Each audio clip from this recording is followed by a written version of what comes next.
Assalamualaikum warahmatullahi wabarakatuh. Perkenalkan, nama saya Saraja Asimi. Saya akan menjawab soal yang Ibu berikan minggu kemarin, soal UTS. Saya akan menjawab soal nomor 3 dan 8. Yang nomor 3 dulu, jelaskan tahapan-tahapan komunikasi krisis dan berikan contohnya. Jadi tahapan yang pertama itu adalah respons awal. Tahapan ini adalah tahapan yang mungkin paling krusial lah, karena ketika terjadinya sesuatu masalah yang tidak kita inginkan, itu kita harus cepat-cepat memberikan respons kepada para audiens.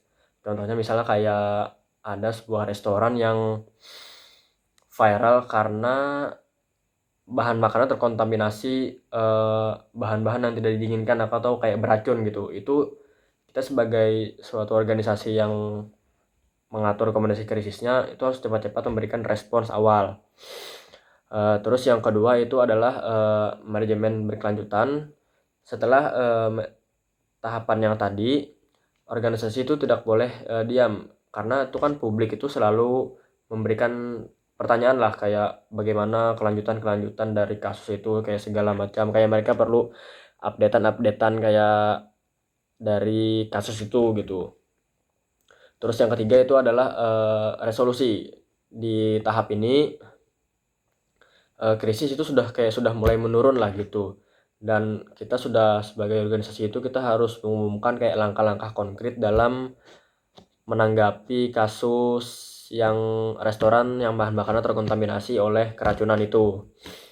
Mungkin itu aja Bu, 3 tahapan menurut saya. Terus yang kedelapan, oke, menjawab soal nomor 8. Mohon maaf Ibu, videonya saya potong tadi. Soal nomor 8 itu, jelaskan bagaimana strategi yang ideal dalam pelaksanaan komunikasi krisis.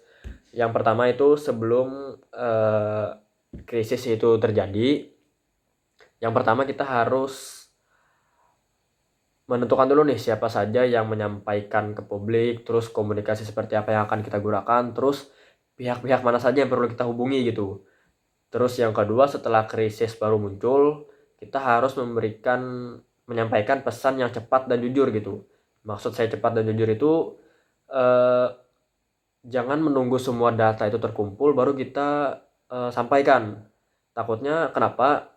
Takutnya di saat kita sedang mengumpulkan data-data dan fakta itu malah timbul perspektif-perspektif yang tidak diinginkan di publik gitu. Terus yang ketiga, setelah pas lagi krisis sedang berlangsung itu, kita harus tetap menjaga pesan yang kita sampaikan itu konsisten gitu. Terus yang keempat, ketika krisis itu sudah mulai mereda, kita harus menyampaikan gitu langkah-langkah konkret kita dalam menangani kasus-kasus krisis tersebut. Mungkin seperti itu Bu, jawaban dari saya. Assalamualaikum warahmatullahi wabarakatuh.